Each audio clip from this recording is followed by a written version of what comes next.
Nous poursuivons notre visite de l'appartement du 130 bis à partir de ce gros plan sur la désinsertion partielle de la demi-ferme, son étaiement, puis son insertion dans le mur porteur médian, juste à côté de l'ancien accès par la mezzanine de l'appartement nord.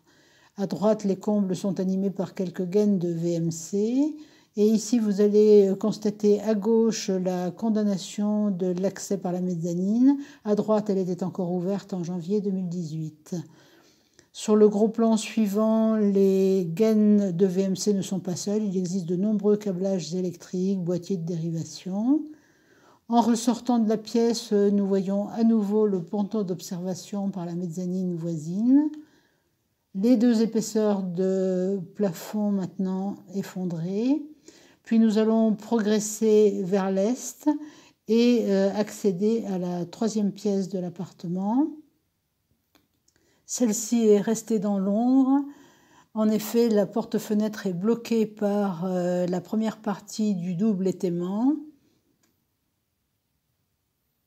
C'est un étaiement qui est relié à l'autre partie par un madrier traversant la cloison. En haut, nous apercevons l'éventail de soutien de la poutre médiane qui est la plus touchée dans cette histoire et sur le point de s'effondrer.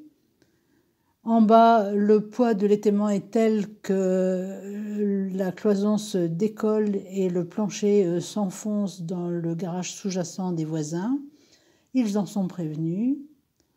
En remontant le long de la cloison, nous constatons qu'au droit des dégâts principaux, le conduit de cheminée a totalement disparu.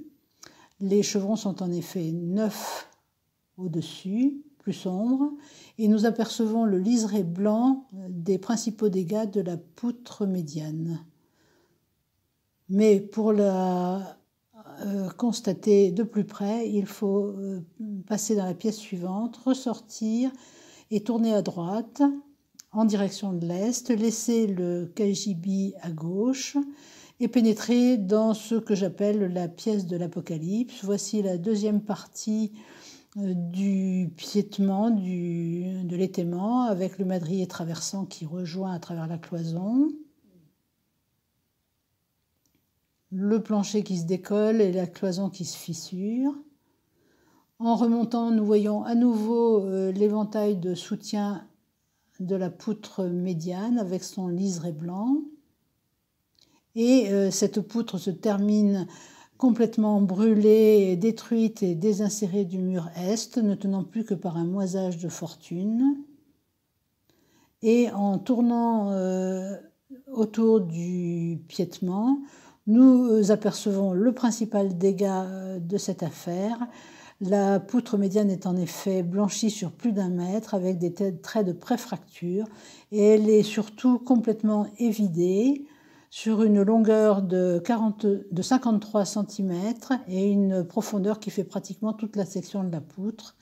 Et à droite, cette poutre totalement détruite est prête à partir également car elle ne tient que par un moisage de fortune, de briques et de brocs.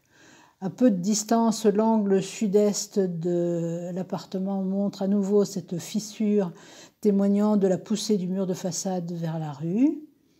Elle est quand même assez profonde quand on la voit en gros plan, assez impressionnante, mais elle n'est visible que dans les combles. Et plus en amont, plus en haut, devant la poutre faîtière et constatée par voie d'huissier, nous trouvons cette fissure qui montre que la maison commence à s'ouvrir par le haut. Et l'huissier a constaté non seulement une échelle, mais des traces de pontage cherchant à masquer cette fissure. Et si la poutre avait rompu, je n'étais plus de ce monde.